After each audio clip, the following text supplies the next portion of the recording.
ഇന്ത്യയും ന്യൂസിലാൻഡും തമ്മിൽ നടക്കുന്ന T20 പരമ്പരയ്ക്കുള്ള സ്ക്വാഡിൽ 2 മാറ്റങ്ങൾ. പരിക്ക് പറ്റിയ തിലക് വർമ്മയ്ക്കും വാഷിംഗ്ടൺ സുന്ദറിനും പകരക്കാരെ പ്രഖ്യാപിച്ചു. തിലക് വർമ്മയ്ക്ക് പകരം ഏവരും പ്രതീക്ഷിച്ചതുപോലെ തന്നെ ശ്രേയസ് അയ്യർ ടീമിൽ ഇടം നേടി.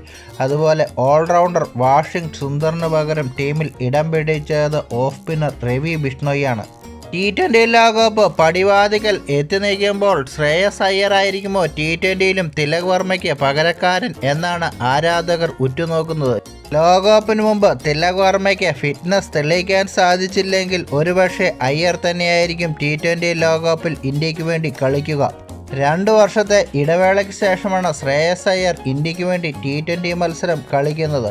പരിക്കിൽ നിന്ന് മോചിതനായ ശ്രേയസ് അയ്യർ ഏകദിന ടീമിൽ ഇപ്പോൾ ന്യൂസിലാൻഡിനെതിരെ കളിച്ചുകൊണ്ടിരിക്കുകയാണ്. കളിച്ച 2 മത്സരങ്ങളിലും മോശമല്ലാത്ത പ്രകടനം തന്നെയാണ് ശ്രേയസ് കാഴ്ചവെച്ചത്.